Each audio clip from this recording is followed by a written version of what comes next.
Welcome back, listeners, to Occult Archives, the show that digs deep into the stories behind history's most, let's say, notorious books. Those books that maybe you wouldn't want to be caught reading on the subway, right? Exactly, yeah. The ones where the pages might just burst into flame or something. Or, maybe just make you question everything you thought you knew about reality. That's us. Today, we're turning up the heat with a concept that keeps popping up in these ancient texts, especially those dealing with, well, Hermetic and alchemical wisdom. We're talking about the philosopher's flame. Ooh, that's a good one. A real fire starter, you could say. Yeah, so what secrets are these old manuscripts hiding about how to spark this metaphorical flame? What can we learn from them? The collection you've assembled here, it's a real mix of practical instructions and, mind-blowing philosophy. It's a lot to untangle. Yeah, totally. So that's our mission today, right? Help our listeners navigate these texts, break down the complex stuff, and reveal those core ideas without getting lost in the weeds. Right on. We'll be looking at everything from the importance of connecting with the divine to the nature of matter itself and the transformative processes they were obsessed with. It's going to be quite a journey. Okay, let's jump right in. One thing that really stands out is the emphasis on divine connection. They don't mess around. It's not just about having the right tools or the right steps. It's way more than that. Absolutely. They were pretty clear about that. Like one passage says, and I'm quoting here, "Therefore place your whole intention and trust in God. Call upon him and pray that he may impart his blessing to you. Let this be the beginning of your work, that by the same how you may obtain your desired end and at length effect what you intended." Pretty straightforward, huh? No kidding. Divine approval was like the key to the whole thing. What's really fascinating is that they didn't just see this as a matter of being, pious or whatever. It was deeper than that. They believed that without this genuine connection to something bigger, to the divine, you couldn't actually grasp the real secrets, especially when it came to medicine and spiritual truths. Like you wouldn't be able to see it, even if it was right in front of you. Exactly. A bit like lacking the right, the right frequency or something to tune in.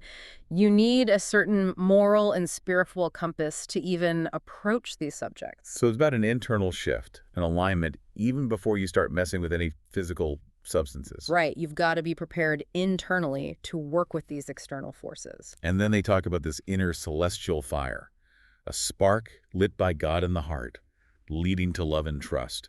It's pretty intense imagery, right? Oh, for sure. Very poetic. So this divine blessing, it's not just like an external force pushing you along. It's more like it changes you from the inside out. Prepares you for what's to come, makes you ready. Absolutely. It gets you into the right state of being. Speaking of states of being, I noticed they make this distinction between two types of contemplation.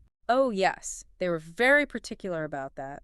Possible and impossible contemplation. Right, so possible contemplation, that's the focused, rational thinking that leads to concrete results, right? Right, the kind of thinking that helps you figure out the steps and the processes in the work. And then there's impossible contemplation. That's a tricky one.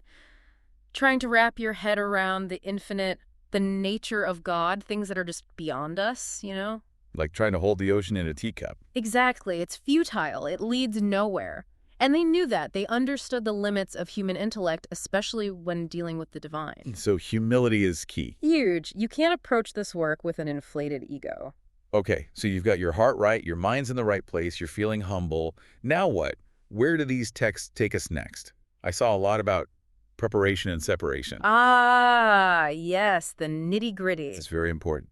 It was. Meticulous preparation was everything to them. They stressed paying attention to every little detail every step of the way. But even more interesting is this idea of separating good from evil within the materials themselves. Whoa, okay, so it's not like judging the substances themselves morally. No, not like that. Think of it like, sifting flour to get rid of the lumps. Removing impurity? Yeah, exactly. Identifying and getting rid of anything that would get in the way of the transformation they were trying to achieve. So you're basically isolating the good stuff, the potent essence. You got it. It's like, think of a sculptor chipping away at a block of marble to reveal the statue hidden inside. It's a process of refinement. Okay, I'm with you.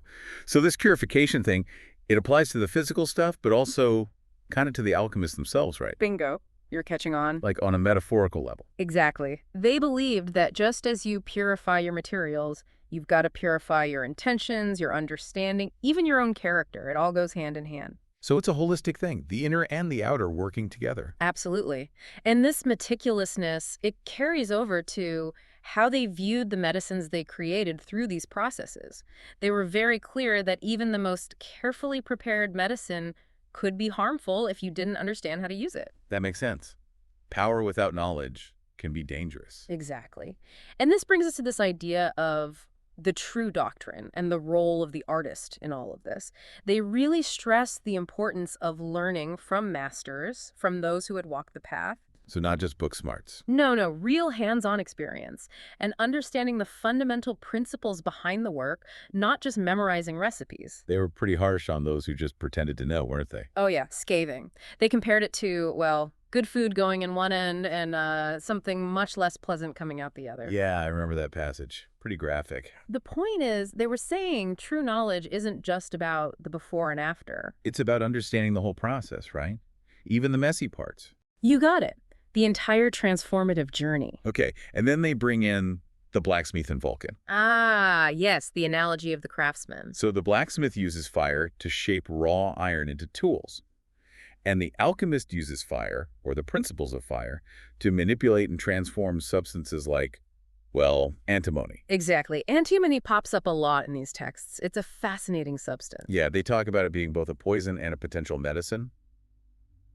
That quote about venom, drawing venom to itself, really stuck with me. Before I come to declare the virtue of antimony, since I above confessed that it is mere venom, I would have you know and diligently note that venom is able to draw venom to itself because, like itself, much sooner and much more than any other thing of another nature. Yeah, that's the one. It's a bit paradoxical, right?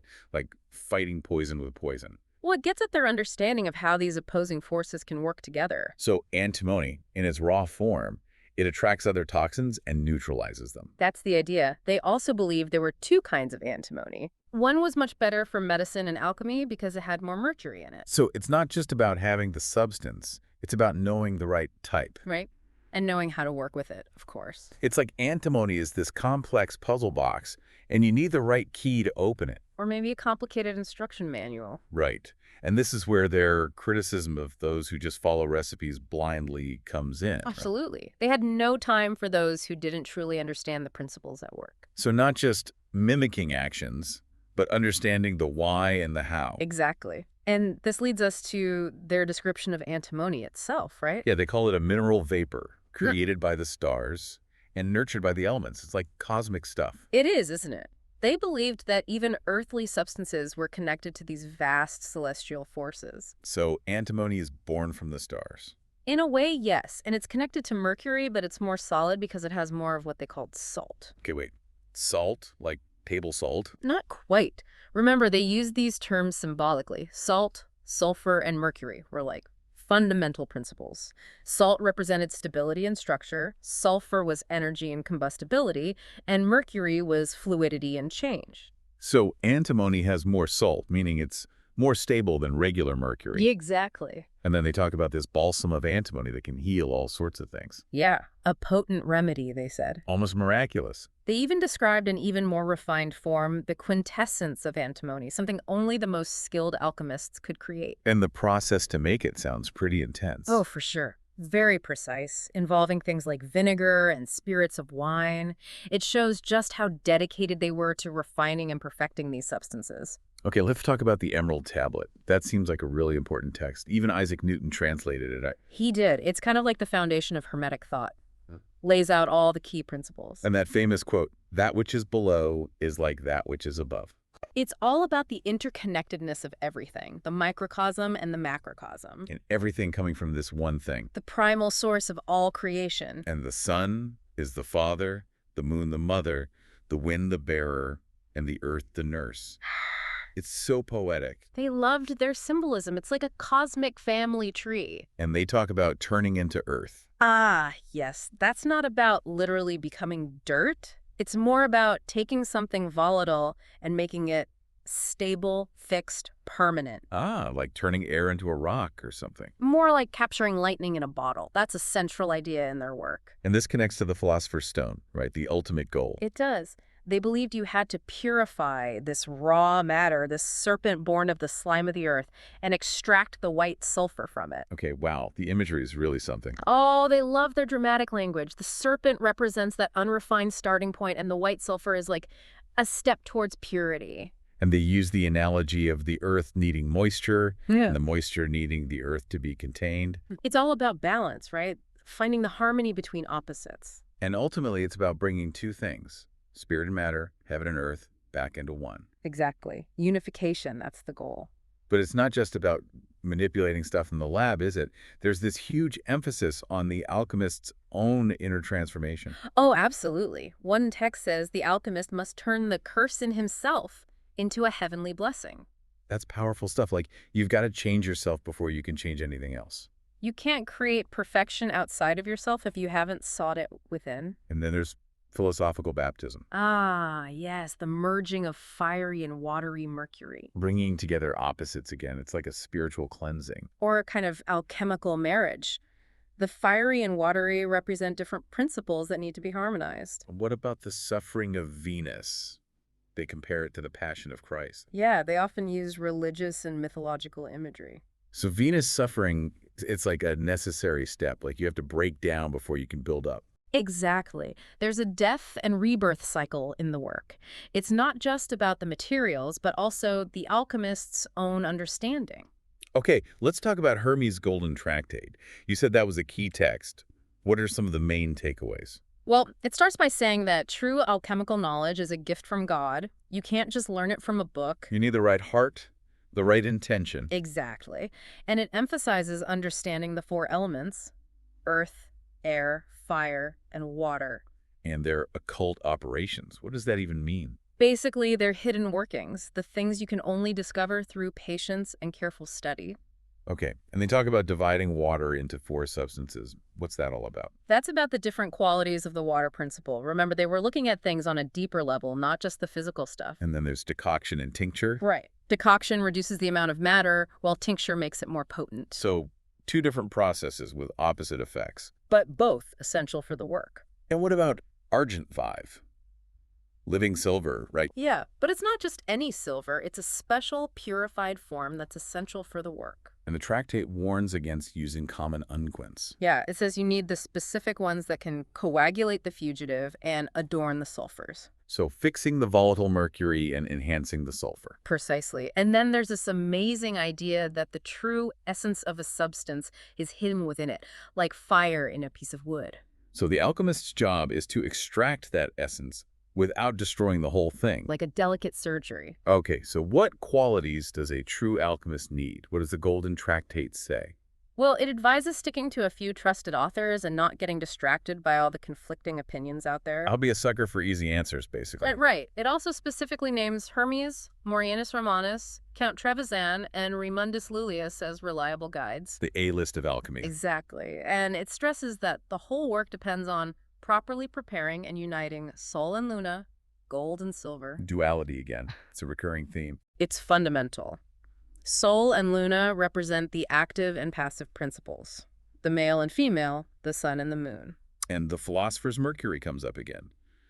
But it's not the same as regular Mercury, right? Oh, not at all. They use terms like rebus and chaos to describe it. So it's like the primordial soup, the stuff everything is made from. Exactly. And it contains everything needed for the great work. But it's also tainted by original sin, right? Yeah, they're talking about impurities from the earth and water. So even the primordial stuff needs to be purified. It all comes back to that, doesn't it? Purification is key.